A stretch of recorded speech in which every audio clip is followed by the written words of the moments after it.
Oui, personnellement, je suis pour la généralisation, en tout cas des tests de l'étiquetage nutritionnel simplifié, notamment hors domicile. C'est ce qu'on est en train de faire à l'INSEAD avec Pommes de Pin en test en restauration rapide. Ceci dit, il ne faut pas s'attendre à des effets énormes, puisqu'on le sait, informer ne suffit pas.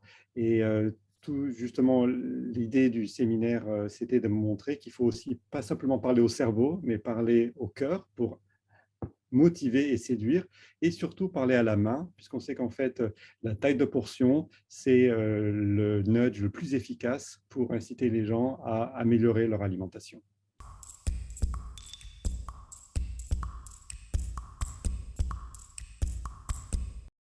On oppose souvent le plaisir et la santé.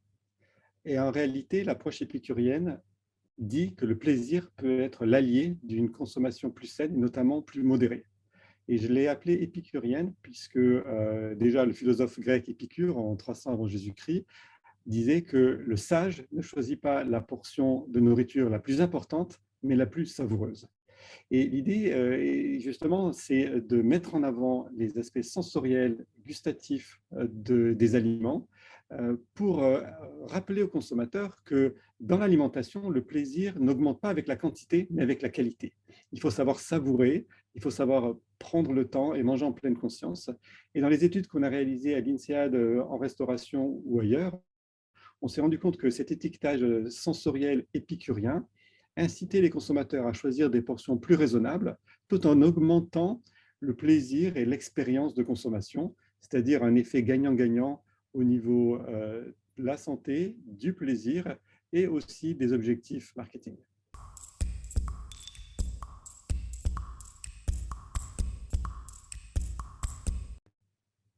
Alors oui, par définition, lorsqu'on modifie l'environnement d'achat, par exemple la position des produits sur les étagères ou dans le menu, et qu'on influence le comportement sans que les consommateurs, les acheteurs s'en rendent forcément compte, on est dans le domaine de la manipulation.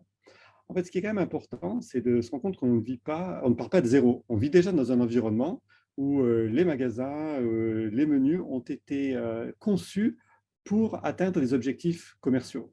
Et donc, tout l'intérêt de la science du nudging et des comportements alimentaires, c'est d'essayer de décrypter cette influence afin de favoriser des comportements gagnant-gagnant lorsqu'ils existent et en fait de les mettre en œuvre de ce qui est d'ailleurs le fondement du marketing, c'est-à-dire influencer les consommateurs vers des comportements plus durables plutôt que vers un comportement qui sera peut-être rentable sur le court terme, mais qui sur le long terme n'est pas tenable.